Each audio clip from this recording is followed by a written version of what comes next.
year we have a gathering in the wonderful St James Church built by Christopher Wren in Piccadilly for all the thousands of people currently in prison, wrongly imprisoned as a result of false allegations, usually about sexual matters.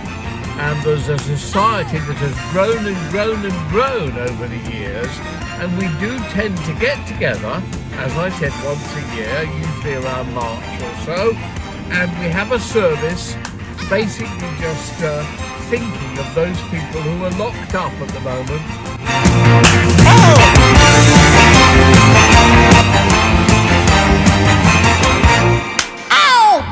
The church and the whole area is actually really nice around Jermyn Street, Piccadilly Circus and everything, and I love going there. It's a great time and place to visit. One of the things we're doing at the moment is basically trying to expose people who use the law in order to break the law. And this has gone on for some years. I've been campaigning for it. In the first place, the police. Quite often, police will actually break the law, doing things that will ensure a conviction of quite often an innocent person by manufacturing evidence or assisting false accusers or twisting and bending the rules, with the result that they get promotions and they get extra budgets. The really evil ones also get money, but that's less common, but even more evil. And of course, over the last few years, police corruption has come to the surface, but unfortunately a great deal of it is concentrated not just on crimes of murder and rape, but actually of crimes of murder and rape against women, because society has at the moment got this, humanity has at the moment got this habit of making everything just much smaller and focused on one thing when it should be broader. Prime example have been the various cases in America where a police officer has beaten up and often killed an innocent man or woman. And that has suddenly become Black Lives Matter. What it should have been is police brutality.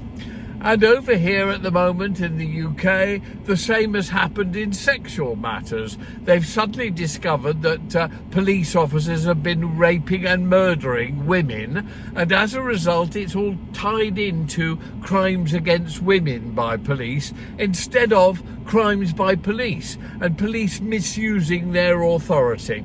And often the police using the law in order to break the law. How many times do you hear about a police officer showing their warrant card or something in order to commit a crime? But again, the problem is it's much broader than just that one little area of rape and murder of females. It often involves males, children. It often involves things other than rape or murder, such as locking people up for years, which crimes that not only did they not commit, but that never even took place.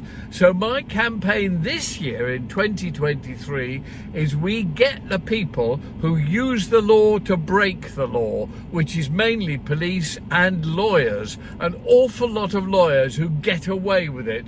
Take the case of Carl Beach, the man who made false allegations against numerous dead people like Sir Edward Heath, and a few live people like Harvey Proctor.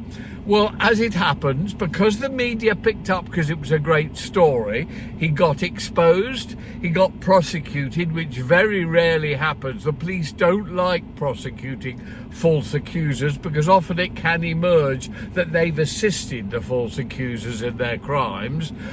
And he did end up in jail for 18 years. Actually, I think far longer than he deserved, but still it did make the point that false allegations can end you up in prison. But none of the people behind Carl Beach particularly lawyers and the media. There was an awful little fake news company called Exaro that encouraged, assisted and boosted him. They've suffered not at all, whereas basically Carl Beach has had to take the can, and that goes on all the time now with lawyers blackmailing or demanding money with menaces or extortion, and they are doing things on behalf of false accusers, quite often not telling the false accusers the risk they may face if they get prosecuted, because the lawyers will wipe their hands off them and say, nothing to do with us, we believed them, we got them to sign sworn statements, whereas actually often the lawyers are the corrupt criminals. Round, round, out of your mind. You think you're seeing things, I know you're blind. A million bright colors explode in your head. Today you're just high, tomorrow you're dead. Round, round, round, round. Giggle like whitewash and laugh at the wall. The prancing Pied Piper is not there at all. Have a gay time and get large when you're small. You're doing it cause you enjoy it. Bounce around happily, float in the air. Ride along skyways, paint stars with your hair. Don't be perturbed if the world dares to stare. You're doing it cause you enjoy it. Round, round, out of your mind. You think you're seeing things, I know you're blind. A million bright colors explode in your head. Today you're just high, tomorrow you're dead. Round, round, round, round. A superior being, you'll bubble along. When your reflexes weaken, they'll kick you back strong. You're up in the clouds, just where you don't belong. And you're doing it cause you enjoy it. Round, round, out of your mind. You think you're seeing things, I know you're blind. A million bright colors explode in your head. Today you're just high, tomorrow you're dead. Round, round, round, round.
Driving around London, and the big scandal of the moment is the stupid Gary Lineker situation. Who cares about his opinions on immigration?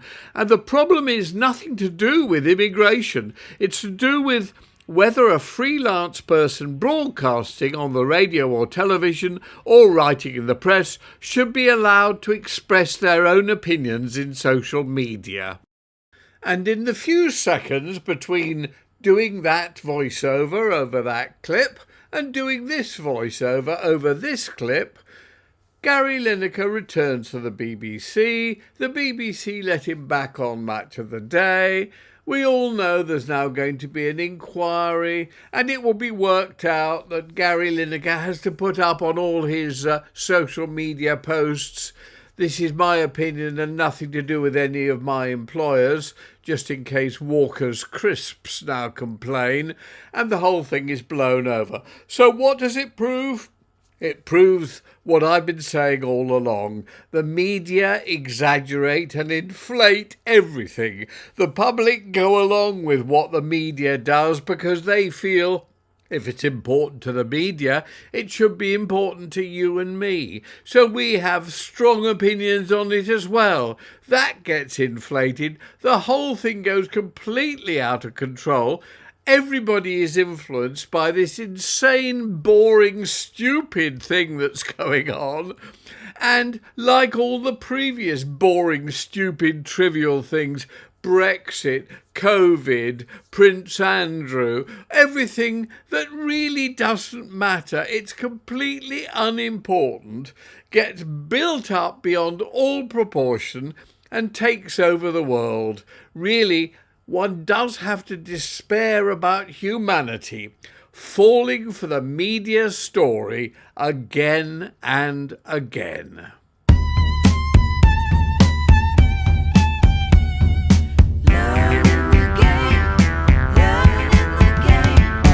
Hearts that are broken and love that's untrue, these go with learning the game. When you love her and she doesn't love you, you're only learning the game. When she says that you're the only one she'll ever love, then you find that you are not the one she's thinking of. Feeling so sad and you're all alone and blue, that's when you're learning the game.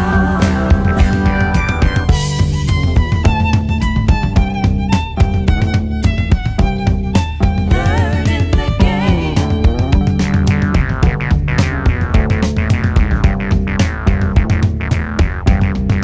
Learning the game.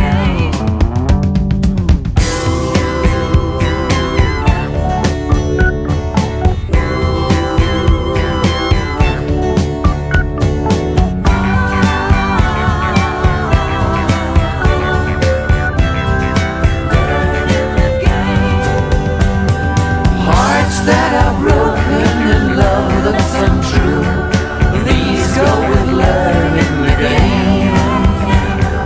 When you love her and she doesn't love you, you're only learning the game. When she says that you're the only one she'll ever love, then you find that you are not the one she's thinking of. Feeling so sad and you're all alone and blue, that's when you're learning the game. Feeling so sad and you're all alone and blue, that's when you're learning the game. Using the law to break the law, part 17C.